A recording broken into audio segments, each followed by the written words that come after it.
Bonjour à tous, je rends grâce à Dieu, le créateur du ciel, de la terre, de toutes choses, de toute forme de vie, de ce qu'il est grand, glorieux et redoutable. Donc, c'est toujours le frère Zoulo là dans les mystères cachés de la parole du Dieu véritable. Donc, aujourd'hui, je vais parler d'un enseignement, je vais donner une autre sorte d'enseignement, c'est-à-dire, Christ est-il le seul Fils unique, de Dieu. Donc, vous savez qu'actuellement, plein de gens, c'est-à-dire quand ils vont prêcher l'évangile, quand ils vont citer le verset, il y a un verset qu'ils aiment tout le temps citer, le verset, l'un des versets les plus populaires que ce monde chrétien aime citer, c'est dans Jean 3,16. Il est dit, Dieu a tant aimé le monde qu'il a donné son Fils unique afin que quiconque croit en lui ne périsse point mais qui ait la vie éternelle. Donc durant l'enseignement, on va vous démontrer non seulement que Christ n'est pas l'unique Fils de Dieu, mais il est Fils de Dieu, mais il n'est pas unique, parce que le mot unique là n'apparaît pas dans les textes originaux. Et le mot unique là a été rajouté par le concile de Nicée. C'est pour ça qu'il est dit dans Jérémie 8,8, c'est bien envers qu'ils se sont mis à l'œuvre la plus mensongère des scribes.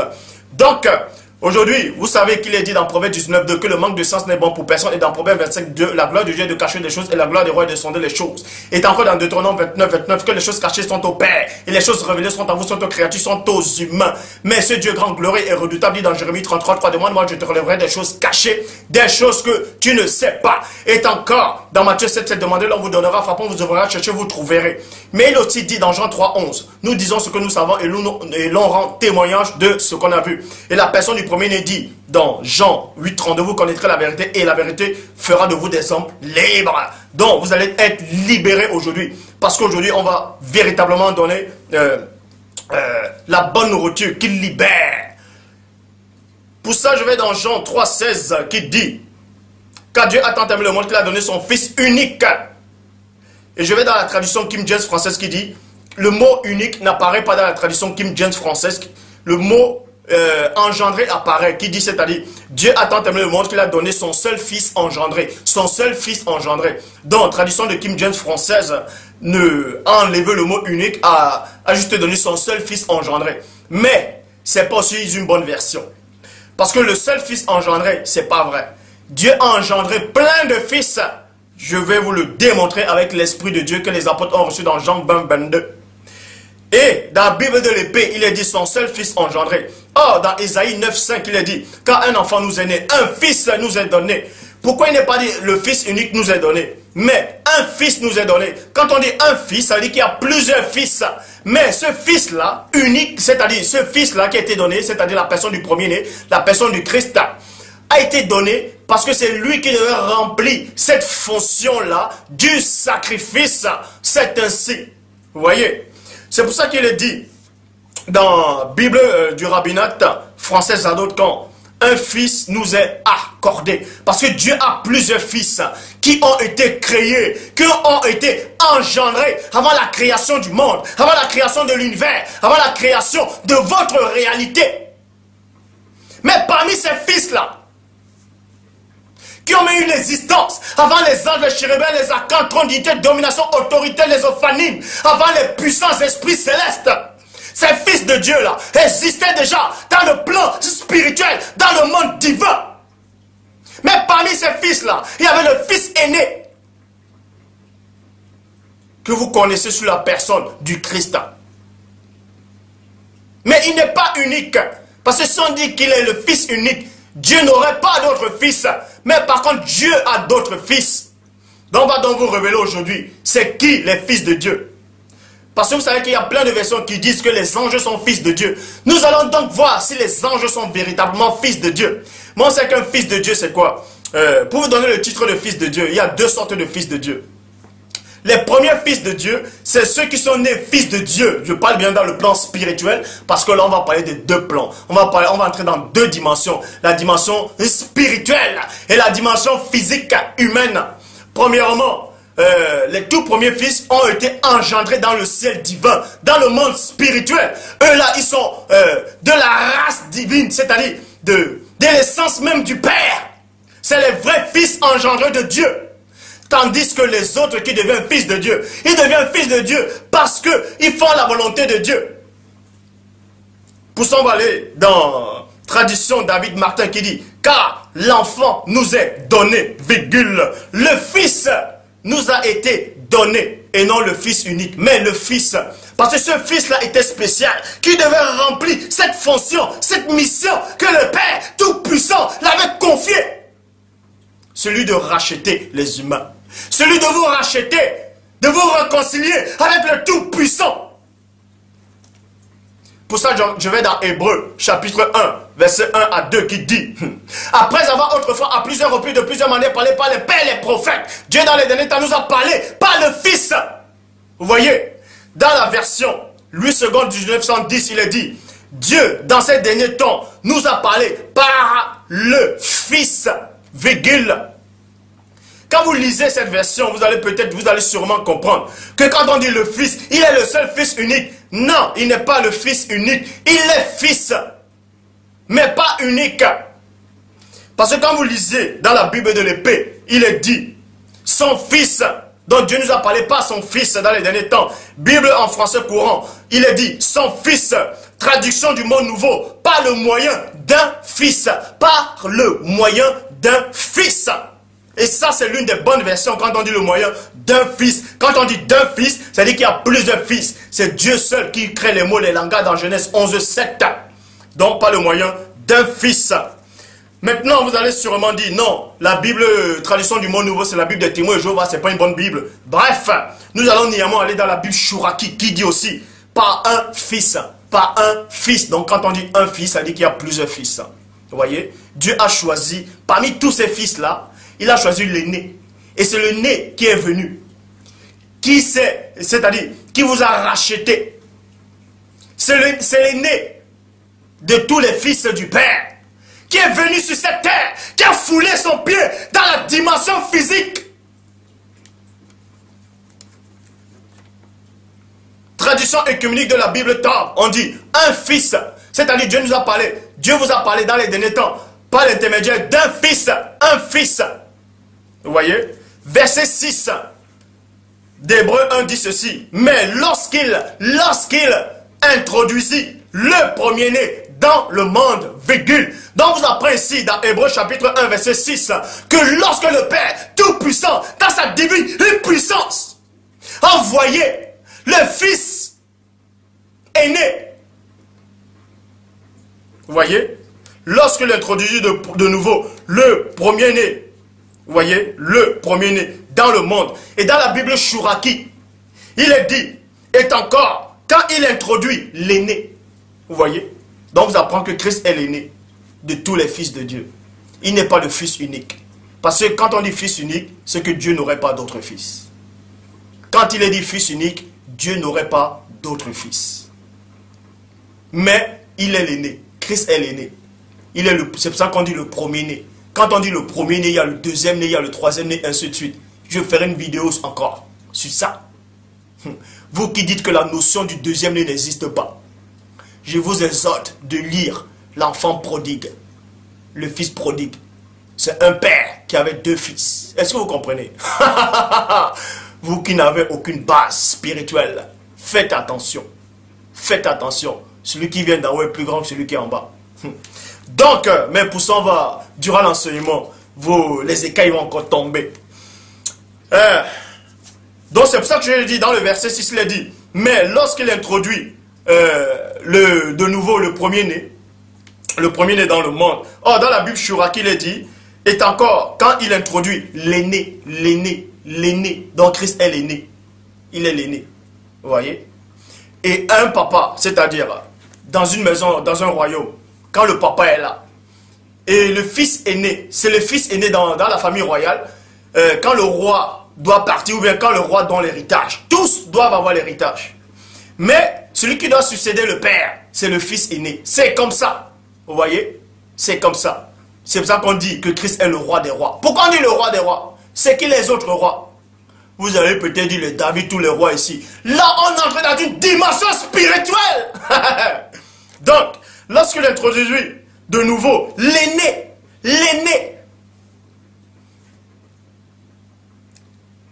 et comme je dis encore, dans une famille royale, là, ou bien dans une famille tout corps, quand il y a des petits frères, des autres fils, et quand l'un des petits fils, c'est-à-dire l'un des fils a un problème dehors, qui c'est qui va se déplacer? Hein? C'est le grand frère qui doit se déplacer. et non le père. C'est le grand frère qui va se déplacer. C'est l'aîné d'abord qui va aller secourir ses petits frères. Et dès que c'est chaud, c'est là où le père va intervenir. C'est comme ça se passe dans le plan spirituel. Donc, Bible Shoraki, je dis encore, et comme est encore quand il introduit l'aîné dans l'univers. Il a introduit l'aîné dans l'univers, dans votre univers, ou bien dans votre multivers. C'est l'aîné qui est venu. Il a pris une apparence humaine. C'est pour ça qu'il est dit dans Hébreux chapitre 10, au verset 5. C'est pourquoi Christ en entrant dans le monde dit, tu n'as voulu ni sacrifice, ni offrande, mais tu m'as formé un corps physique fait de chair, de sang et d'os. Parce qu'avant qu'il ne vienne sur terre, comme il est dit dans Philippiens 2, 5 à 9, et en vous les sentiments qui étaient au premier-né, lequel existait en forme de Dieu, n'a pas regardé comme il peut arracher d'être égal à Dieu, mais c'est de près lui en prenant une forme de serviteur, en devenant semblable aux hommes, ayant paru comme un simple homme, s'est humilié lui-même, se rendant obéissant jusqu'à la mort, et même jusqu'à la mort du bois. Et même jusqu'à la mort du bois. S'est humilié lui-même, s'est rendu obéissant jusqu'à la mort. C'est pourquoi aussi, le Père Tout-Puissant l'a souverainement élevé, en lui donnant un nom qui est au-dessus de tout nom, afin qu'au nom puissant du premier-né, tout genou nous fléchisse. Dans les cieux, sur la terre, plus bas que la terre, et que toute langue lui confesse qu'il est Seigneur à la droite de Dieu le Père. Est-ce que vous comprenez une chose? Le mystère, c'est que quand le Père Tout-Puissant a créé les essences célestes,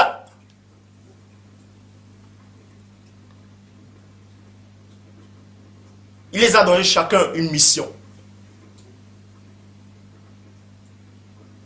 Chacun a eu sa mission. Chacun a eu son épreuve. Pour que Christ puisse s'asseoir à la droite de Dieu le Père, il a fallu qu'il accomplisse sa mission. Il a fallu qu'il mérite cette place-là. Si vous ne savez pas. Parce que Dieu, c'est un Dieu de justice. Donc pour tous ceux-là qui disent, non, Dieu a créé les anges au ciel. C'est normal, les anges sont plus heureux parce qu'ils voient Dieu. Non. Ils ont eu les missions, ils ont eu les épreuves à eux. Est-ce que vous savez cela? Mais bref. Durant l'enseignement, on va vous montrer c'est qui les premiers qui ont été créés, premièrement. Parmi les premiers en tout cas. Pour ça, je repars.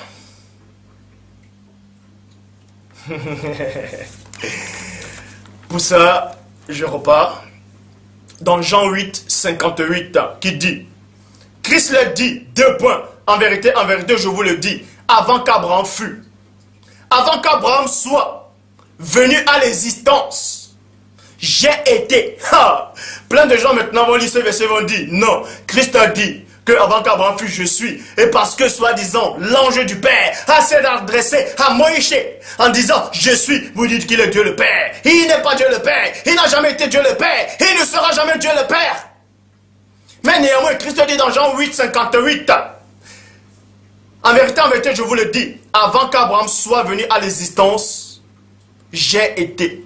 Vous voyez, j'ai été. J'ai été. Donc on vous apprend ici que ce fils-là, le fils aîné était déjà, avant la création de toutes choses, avant la création de l'homme, du premier homme qui était créé dans Genèse chapitre 2 au verset 7, le Seigneur Dieu souffla, forma à l'homme de la poussière, c'est-à-dire du limon de la terre, et il souffla dans ses narines un esprit de vie, et l'homme devint une âme vivante. Donc avant cela, avant que le Père Tout-Puissant ne crée le monde physique, l'univers, la création, le cosmos, le Fils engendré, c'est-à-dire le fils aîné existait déjà.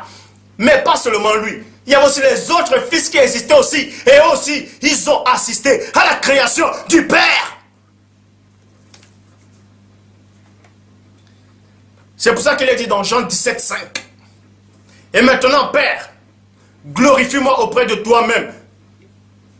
Non. Et maintenant, Père. Et maintenant, Père, glorifie-moi auprès de toi. Donne-moi cette gloire que j'avais auprès de toi avant les origines du monde. Auprès de toi. Il n'a pas dit à ta droite. Donc vous pouvez dire qu'il était à la droite avant de descendre. C'est votre problème. Je dis bien c'est votre problème. Je sais de quoi je parle. Donc il a mérité cela. C'est pour ça qu'il est dit dans Apocalypse chapitre 3, verset 21. Celui qui vaincra, je le ferai asseoir sur mon trône, comme j'ai vaincu. Comme j'ai vaincu. Et non comme j'avais. Mais comme j'ai vaincu. Et je me suis assis. Donc vous apprenez ici que Christ existait déjà avant l'origine de la terre. Avant la création de l'univers, de la réalité du cosmos, de la galaxie, de tout ce qui existe. Et les fils du Père aussi existaient. C'est pour ça qu'il est dit dans Job, chapitre 38, au verset 4. Le Père s'adressait au travers de son esprit à la personne de Job. Où étais-tu quand je fondais la terre? Point d'interrogation. Dis-le si tu as de l'intelligence. Quand Dieu Père, quand le Père Tout-Puissant est en train de former la création, aucun être fait de chair et de sang n'existait encore en ce temps. Les toutes premières créatures, je le dis, je répète et je pèse mes mots, les toutes premières créatures physiques que le Père, que mon Père a créées, ce sont des reptiles, ce sont des dragons, ce sont des monstres marins, c'est le Béhémoth. Vous voyez cela dans Genèse chapitre 1 au verset 20. Le Père Tout-Puissant dit que les eaux produisent en abondance des reptiles. Dans d'autres versions, on dit des animaux, dans d'autres versions, on dit des vies. Et c'est pour ça quand vous lisez dans Job, chapitre 40, Dieu parle par rapport au Béhémoth. Il dit, il est la première des œuvres de Dieu. Il est la première. Vous voyez? Donc on vous apprend que la toute première créature qui est faite de chair, de sang, d'os, qui a été créée dans le plan physique, c'est le Béhémoth, c'est un dragon. C'est le serpent originel et non ancien. C'est le serpent originel. Mais néanmoins, quand vous lisez dans Genèse 1, 20, il est dit que les eaux produisent en abondance des reptiles. Donc, par rapport à cette puissance de Dieu-là, ces animaux-là ont apparu au même instant. Mais dans ce temps-là, dans cet instant-là, on va retirer néanmoins une petite fraction de temps pour vous montrer que dans ce temps-là, il y a néanmoins un qui a apparu avant les autres. Et c'est aussi le cas avec les fils de Dieu. Ils sont venus à l'existence. Mais en venant dans l'existence, il y a néanmoins un qui est l'aîné, qui est sorti avant eux. C'est pour ça qu'on dit que Christ est l'image, est le premier-né de toute la création.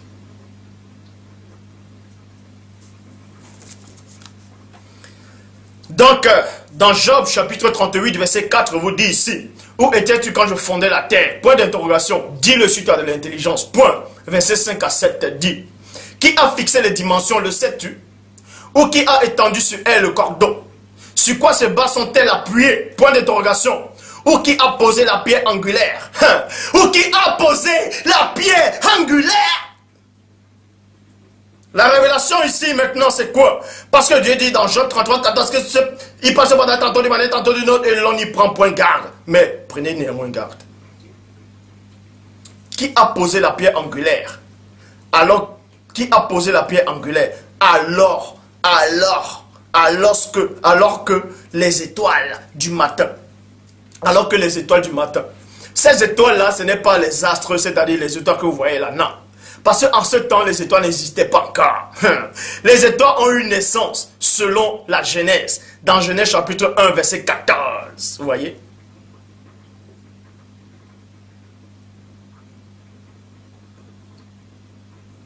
Donc, faites gaffe. Donc les étoiles du matin, c'est quoi les étoiles du matin? On vous dit ici que alors que les étoiles du matin éclataient en chant d'allégresse, virgule, il y a une virgule. Alors que les étoiles du matin éclataient en chant d'allégresse, virgule, et oh, Dieu, c'est pour ça que j'aime les et, les virgules, les mais, et que tous les fils de Dieu poussaient des cris de joie. Point d'interrogation. On fait une distinction entre les étoiles du matin et les fils de Dieu. Maintenant, dans d'autres fausses versions qui ont été troquées, ils disent que les fils de Dieu, là, ce sont des anges. Je sais que dans mes précédentes vidéos, je prêchais, je disais que les anges sont les fils de Dieu. Les anges sont fils de Dieu parce qu'ils sont soumis à la loi de Dieu. Parce qu'ils font la volonté de Dieu, donc ils sont fils de Dieu. Mais les fils engendrés qui sont sortis du Père, les fils de la race même du Père, qui ont la particule elle-même du Père, la racine du Père, eux-là sont fils naturellement. Les fils naturels de Dieu sont différents des anges, sont différents des étoiles du matin. Bref, c'est quoi l'étoile du matin? Puisqu'on vous dit ici que les étoiles du matin éclataient en chant d'allégresse. Et vous savez aussi que dans Apocalypse chapitre 22, verset 16, que Christ dit qu'il est l'étoile brillante du matin. Et on sait aussi que Satan, c'est une étoile du matin qui brille aussi. Hein, l'astre brillant, l'étoile du matin. Vous allez donc me dire quoi? Que Satan est fils de Dieu parce que Christ aussi est fils de Dieu? Non. En fait, l'étoile, quand on dit les étoiles du matin, ce sont les esprits célestes. Étoile du matin, c'est l'armée des cieux. Vous voyez? C'est les anges, les chérubins, archanges, trônité, domination, autorité. En fait, c'est les esprits célestes. C'est ce qu'on dit étoile du matin. C'est pour ça que Paul dit dans 1 Corinthiens 1,15 que même une étoile diffère en éclat d'une autre étoile. C'est pour ça que tous les anges, tous les esprits n'ont pas la même couleur, n'ont pas le même aspect, n'ont pas la même morphologie. Vous voyez? N'ont pas la même morphologie. Et on sait que l'étoile brillante du matin, c'est quoi? C'est le soleil. Bref. Là, il est question des étoiles du matin aussi. Bon, les étoiles du matin, c'est, comme j'ai dit, ce sont les esprits célestes. On vous apprend, c'est quand le Père est en train de créer. Les esprits célestes existaient déjà, ils étaient là.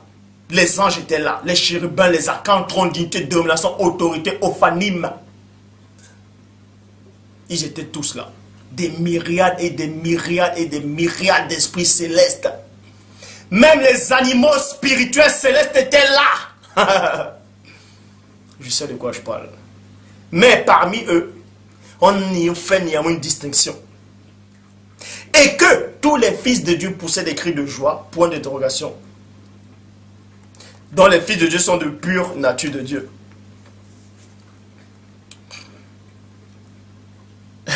Dans d'autres versions, on dit que, toujours dans Job 38, on dit que les anges de Dieu poussaient des cris de joie. Ce n'est pas une bonne traduction.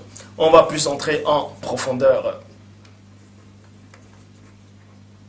C'est pour ça qu'il est dit, je vais dans Hébreu chapitre 1, verset 5.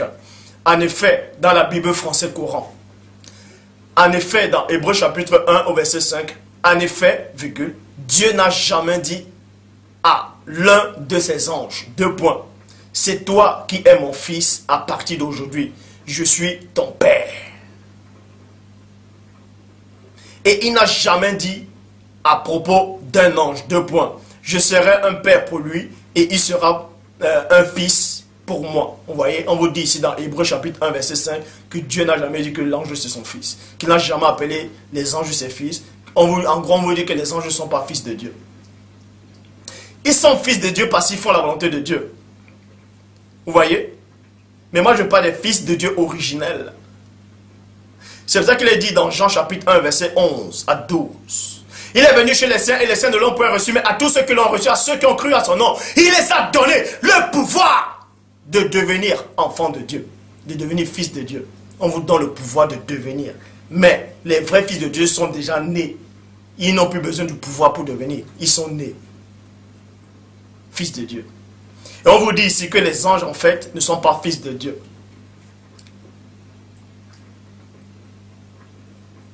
Ils ne sont pas fils naturels de Dieu, en fait. Néanmoins, ils sont fils de Dieu parce qu'ils font la volonté de Dieu. Ils sont soumis à Dieu. Mais ils ne sont pas fils naturels de Dieu. Moi, aujourd'hui, Christ est fils naturel de Dieu. Le deuxième né est fils naturel de Dieu. Mais on va vous parler des autres fils naturels de Dieu. C'est le but de l'enseignement. C'est pour ça qu'il est dit dans Genèse, chapitre 6, au verset 2. Il est dit que les fils de Dieu virent que les filles des hommes étaient belles. C'est une mauvaise traduction quand on dit les fils de Dieu. En fait,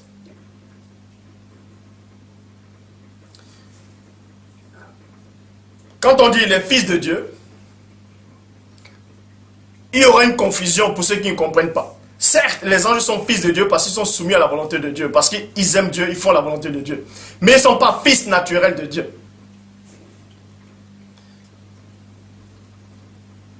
C'est pour ça qu'il n'est pas précisé que les fils naturels de Dieu vivent que les filles des hommes étaient belles.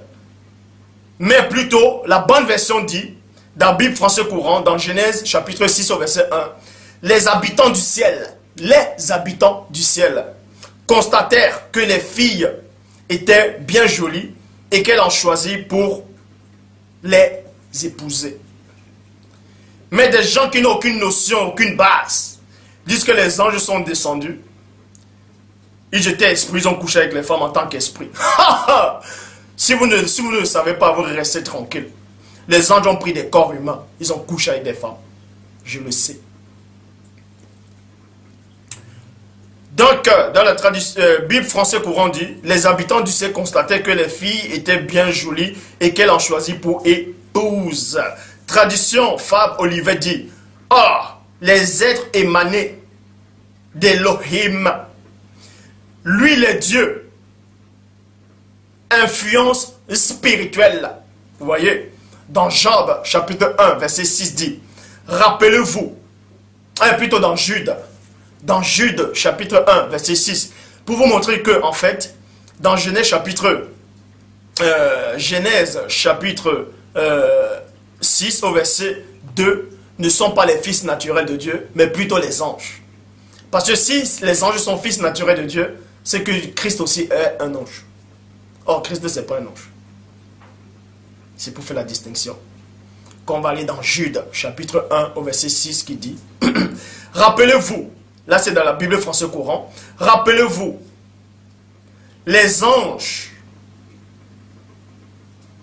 qui ne se sont pas contentés du pouvoir qui les était accordé et qui ont abandonné leur propre demeure, Dieu les garde dans l'obscurité, d'en bas, définitivement enchaînés pour le grand jour du jugement.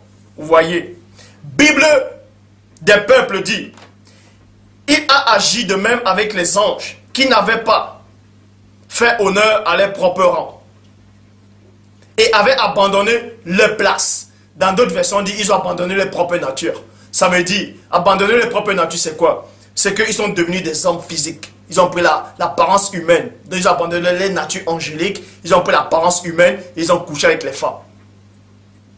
Vous voyez? Ils ont couché avec les femmes. Bref, Bible des peuples. Il a agi de même avec les anges qui n'avaient pas fait honneur à leur place, à leur propre rang. Et avaient abandonné leur place. Et il les a enfermés et enchaînés pour toujours dans les ténèbres en attendant le grand jour du jugement. Donc, le mystère maintenant ici, c'est quoi? C'est que Satan n'est pas fils naturel de Dieu. Les anges ne sont pas fils naturels de Dieu. Tous ceux-là qui iront, c'est-à-dire tous ceux qui iront dans la damnation éternelle, ne sont pas fils naturels de Dieu. Ça veut dire, celui qui devient fils de Dieu, il n'est pas fils naturel de Dieu. Si lui pêche et il meurt dans son péché, ça va être chaud pour lui. Je dis bien, s'il meurt dans son péché, il ne peut pas revenir à la maison. Or, vous savez qu'il est dit dans Jean chapitre 8 au verset 35. Et le serviteur ne demeure pas toujours. Et le serviteur ne demeure pas dans la maison pour toujours. 2 points. Mais le Fils, il demeure toujours. Donc le Christ vous donne une révélation, c'est quoi? C'est que la maison représente le royaume du Père. Représente même le Père. Représente la présence du Père. Et il y a les serviteurs. Les serviteurs, c'est quoi? C'est les messagers, c'est les anges, les chérubins, archanges, trônité, domination, autorité. Il y a même les humains. Il y a toute forme de vie. C'est ça, on parle des serviteurs. On vous dit que les serviteurs ne demeurent pas toujours dans la maison. Vous voyez? Donc le mystère c'est quoi? C'est qu'on va bien analyser ces phrases, on va entrer à l'origine, en profondeur. Les serviteurs ne demeurent pas toujours dans la maison. C'est pour ça que Satan était un serviteur. Avant sa chute, quand il était encore le chérubin jadis, il était un serviteur. C'est pour ça qu'on dit les messagers, les serviteurs. Il n'a pas demeuré éternellement à la maison. C'est pour que les parents, les propos du Christ prennent vie. Le serviteur ne demeure pas toujours, mais le Fils lui demeure. Ça dit que les vrais fils de Dieu, je dis bien, les fils naturels de Dieu, doivent demeurer dans la maison, peu importe ce qui se passe. Là, vous voyez ça dans la traduction King James française. Et le serviteur ne demeure pas dans la maison pour toujours, mais le fils y demeure pour toujours. Bible du semeur. Or, un esclave, on va dire serviteur, un serviteur ne fait pas partie de la famille, virgule. Dieu! Oh, j'aime les révélations. Un serviteur ne fait pas partie de la famille. Ça veut dire qu'il n'est pas le fils naturel de Dieu. Un fils, virgule. Un fils. Vous voyez, et non le fils. Mais si on dit le fils, c'est que Christ serait le seul fils. Mais un fils, ça dit que Dieu a plusieurs fils. Mais un fils, lui, fait partie pour toujours. Donc, on vous montre encore que Dieu a des fils. Et ces fils-là ont été créés bien avant toute vie. Et parmi ces fils qui ont été créés avant toute chose, néanmoins, il y a un qui a été... parmi tous ces fils qui ont été engendrés avant toute chose, néanmoins, il y a un qui a été engendré avant tout le reste. C'est celui qu'on nomme le Christ, le premier-né. C'est l'aîné de la famille. C'est pour ça que vous pouvez vérifier dans Luc, chapitre 15, versets 11 à 32. On parle de l'enfant prodigue, du fils prodigue. Le fils est sorti de la maison. Il a demandé au père son héritage. Et il était le fils naturel du père. Il a demandé son héritage. Il est sorti. Il allait commettre la débauche. Mais il a dit en lui-même, oh, chez mon père, il y a les maçonnaires. Oh, moi, ils sont bien. Tiens, je vais aller et je vais prendre la place du serviteur. Quand il est revenu, est-ce qu'on l'a mis dehors? Non. Tout l'héritage qu'il avait dépensé, le père lui a encore redonné. Puisque le père a fait la fête. Parce qu'il est dans la famille. Il revient dans la famille. Dieu châtie ceux qui l'aiment. Et il dit que son jugement commence d'abord dans sa maison. Dans sa famille. Si un mercenaire faisait n'importe quoi, il partait et ne revenait plus à la maison. Mais le fils, lui, il est revenu. Et c'était le deuxième fils. Vous qui dites qu'il n'y a pas la notion du deuxième né, vous êtes complètement dans la confusion. Hébreux chapitre 12 au verset 18 dit, vous, vous voyez, parce que dans Hébreux 12, 18, plein de gens lisent ce verset, ils ne comprennent pas. Mais on va vous éclairer avec l'esprit du Père que les apôtres ont reçu dans Jean 20, 22. Vous c'est qui? C'est les croyants. C'est ceux qui ont accepté le Christ. C'est ceux qui ont marché, c'est ceux qui marchent selon la loi de Dieu. C'est pour ça qu'on dit, vous, ne vous êtes pas approchés d'une montagne qu'on pouvait toucher et qui était embrasée par le feu, virgule, ni de la nuée, virgule, ni des ténèbres, ni de la tempête. Verset 22 à 23 dit, mais vous vous êtes approchés. Comprenez le langage, comprenez les mots, les sens, les phrases que le Père Tout-Puissant a créées dans Genèse 11, 7. Verset 22 à 23. Mais vous vous êtes approchés de la montagne de Sion. Donc, avant, ils n'étaient pas approchés de la montagne de Sion. Parce qu'ils ne faisaient pas partie de la montagne de Sion. Mais parce qu'ils ont accepté le premier-né. Ils ont accepté le sacrifice. Ils ont accepté le Père. Et maintenant, ils ont le droit de s'approcher à la montagne de Sion. De la cité du Dieu vivant. De la Jérusalem céleste, virgule. Maintenant, on parle du paradis. Le vous là n'avait jamais existé avant. C'est pour ça que Dieu dit à Job, où étais-tu quand je fondais la terre? On s'adressait aux humains. C'est pour ça que Christ dit, celui qui est né de la chair est chair, celui qui est esprit est esprit. Celui qui est né dans le ciel, de la famille du Père, même s'il vient naître sur la terre, pour une mission, il demeure néanmoins le véritable Fils de Dieu. Il demeure néanmoins de la nature divine elle-même du Père. Mais ceux qui sont nés de la chair, qui n'ont pas eu une existence spirituelle, ils restent néanmoins humains. Mais ils seront fils de Dieu à la fin. C'est pour ça qu'il y a plein de versions de la Bible qui essaient de troquer cette phrase-là, pour essayer d'expliquer. C'est pour ça que Dieu dit dans Jérémie 8:8, c'est bien en fait qu'ils sont mis à l'œuvre la plus mensongère des scripts, mais on va éclaircir cela. Verset 22 à 23 d'Hébreux 12. Mais vous vous êtes approchés de la montagne de Sion, de la cité du Dieu vivant, de la Jérusalem céleste. Maintenant on dit de myriades. Et de myriades. Qui forment le cœur des anges. Donc, avant, on s'adresse à ceux qui vont vaincre, à ceux qui ont vaincu, à cause du sang de l'agneau. Que eux, ils vont s'approcher de Sion, de la montagne de Sion, de la Jérusalem céleste, qui forme le cœur des anges. Parce qu'ils n'étaient pas de cette famille-là. Ils n'étaient pas de ce monde-là. C'est parce qu'ils ont vaincu. Maintenant, ils feront partie de ce monde. Mais écoutez la révélation. Vous vous êtes approchés de l'assemblée. Vous vous êtes approchés. Approcher, c'est quoi? Ça veut dire qu'on t'approche de quelque chose que tu ne connaissais pas. Parce qu'avant, tu n'étais pas à côté de cette chose. Pour que tu puisses être à côté de cette chose, on t'approche maintenant de la chose. Vous vous êtes approchés de l'assemblée des fils. Vous vous êtes approchés. Vous, c'est qui? C'est les croyants. C'est les humains qui ont accepté mon Père. Vous vous êtes approchés de l'assemblée des fils. Premier-né de Dieu, dont les noms sont inscrits dans les cieux. Point. Dans d'autres versions, on veut vous faire croire que les vous là, c'est eux les premiers-nés qui seront inscrits dans le ciel. C'est faux. Puisque la bonne version vous dit ici que le vous là n'a rien à voir avec les fils premiers-nés de Dieu. Parce qu'il existe les fils de Dieu naturels qui sont sortis du Père. C'est les premiers-nés. Vous voyez? C'est les premiers-nés. Ce sont les fils premiers-nés. Ils sont nés avant toute chose. Ce sont les premiers-nés.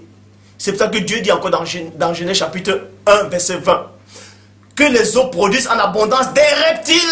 Ce sont les premiers-nés de la création physique. Je dis bien physique, ce sont des reptiles, les dragons, les monstres marins. Mais parmi ces premiers-nés-là, il y a néanmoins un qui est l'aîné de la famille, qui est né avant les autres. Et c'est la même chose ici. Vous vous êtes approchés de l'assemblée des fils premiers-nés de Dieu. Donc le nom sont inscrits dans les cieux. Vous vous êtes approchés de Dieu, le juge de tous les hommes, et des esprits des justes qui sont parvenus à la perfection. Point. Donc vous comprenez ici que les vous là n'ont rien à voir avec les premiers-nés qui ont existé bien avant toute chose. Quand vous lisez d'autres versions qui essaient de mal traduire, on dit vous vous êtes approchés de l'église des premiers-nés. Vous vous êtes approchés, vous êtes venus à renaître premier-nés. Ça c'est faux, ça n'a même pas de signification. On vous montre ici qu'il y a des premiers-nés qui ont existé bien avant les anges, avant toute chose. C'est pour ça qu'il est dit dans la Bible français courant. Vous vous êtes approchés d'une assemblée. Vous vous êtes approchés d'une assemblée. Mais le bon sens que Dieu vous donne dans votre compréhension vous fait comprendre ici que vous vous êtes approchés d'une. Quand on dit d'une assemblée, ça dit que vous ne faites pas partie de cette assemblée. Mais vous êtes néanmoins, vous vous êtes approchés de cette assemblée. Vous vous êtes approchés de l'assemblée, en fait, celle des fils premiers-nés de Dieu. Et plein de gens maintenant vont dire non, ces fils premiers-nés là, ce sont des humains qui vont ressusciter en premier. Ça c'est faux. Vous allez donner des versets où on dit Israël est mon premier-né. On s'adresse ici, ce sont des choses spirituelles.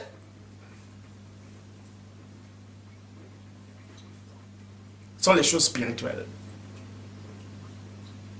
Vous avez sorti, David est le premier-né des rois de la terre. Non, vous avez mal compris. Ici, il y a une bonne distinction. Il y a les fils de Dieu, naturels. Donc, j'en ai terminé. Et donc la suite, je parlerai de Melchisédek, pour vous démontrer que Melchisédek n'est pas une théophanie du Père ou une Christophanie. Vous voyez? Dans le mystère, c'est quoi? Christ n'est pas le Fils unique. Il est le Fils aîné. Parce que Dieu a d'autres fils naturels. Mais le Fils unique, plutôt le Fils aîné, est venu pour une mission spéciale. Celui de racheter les autres. De racheter ceux qui ont cru au Père. De racheter, de les amener. Il est le seul lien qui vient au Père. Christ est le médiateur entre Dieu et les hommes. Écoutez bien la révélation. Il est dit que Christ est le seul médiateur entre Dieu et les hommes. On n'a pas dit entre Dieu et les hommes et les fils de Dieu. Non. Les vrais fils engendrés du Père, les vrais fils naturels de Dieu, n'ont pas besoin de passer par le Christ pour s'adresser au Père. C'est les humains qui ont besoin de passer par le Christ pour s'adresser au Père. La parole dit, Christ est le seul médiateur entre Dieu et les hommes, et non entre Dieu et soit les anges, soit les fils naturels de Dieu. Est-ce que vous comprenez? Donc chaque fils de Dieu a sa mission. Le premier-né est venu.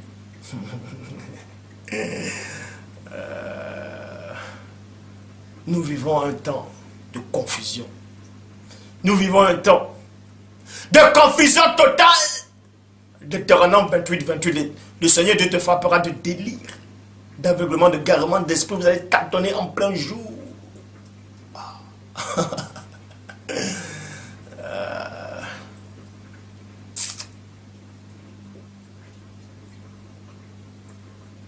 Donc, si quelqu'un vient ici, il dit qu'il est venu du ciel, je saurai si c'est vrai ou pas. Je saurai si c'est vrai ou pas. Je connais qui c'est qui est du ciel ou pas. Je connais qui c'est qui est sorti du Père dans le plan spirituel. C'est pour ça que la personne du premier-né dit, dans Jean 3, 13, personne n'est monté au ciel, si ce n'est celui qui est descendu. Et non, il n'a pas dit qu'il est le seul qui va descendre. Non. Si ce n'est celui qui est descendu du ciel. C'est pour ça que Christ s'est adressé à Nicodème. Quand je vous parle des choses terrestres, vous ne croirez pas. Comment vous allez croire quand je vous parle des choses célestes? Voilà les choses célestes. Christ n'est pas l'unique fils. Il est l'aîné. Parce que Dieu a d'autres fils aussi, qui sont de la même nature que Christ. La même nature que Dieu. Vous croyez quoi? Quand il est dit faisons l'homme à notre image, vous croyez que le mot faisons là c'est quoi? Faisons l'homme à notre image. Vous croyez que c'était l'image de qui?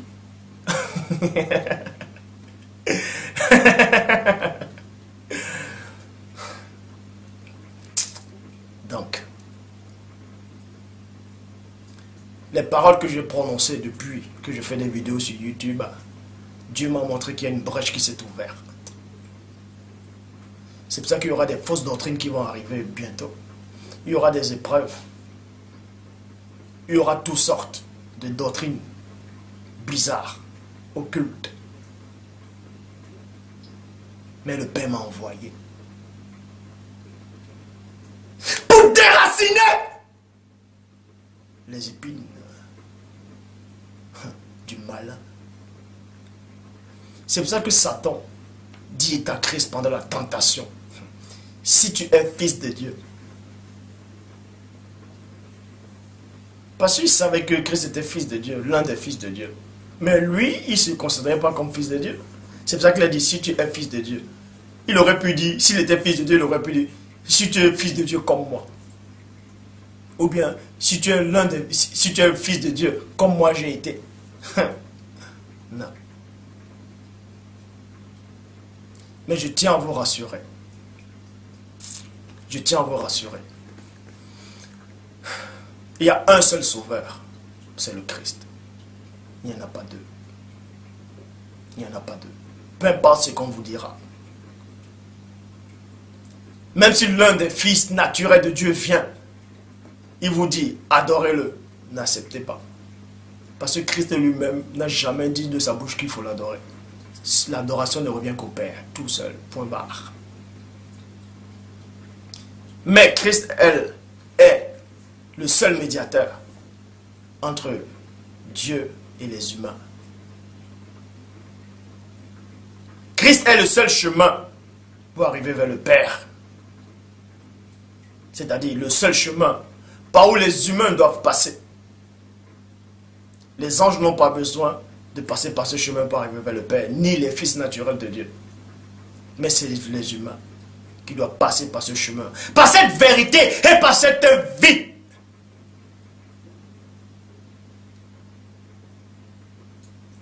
Christ est l'échelle qui monte au ciel. Peu importe ce qu'on vous dira, qu'un autre homme doit venir, que peu importe qui est venu, que c'est lui qui doit prendre la place, c'est faux. Je ne suis pas venu prendre la place du Christ. Non. Je ne suis pas venu prendre la place de mon frère aîné. Non. Bien au contraire. Je suis venu pour vous montrer le frère aîné. Pour passer par le frère aîné.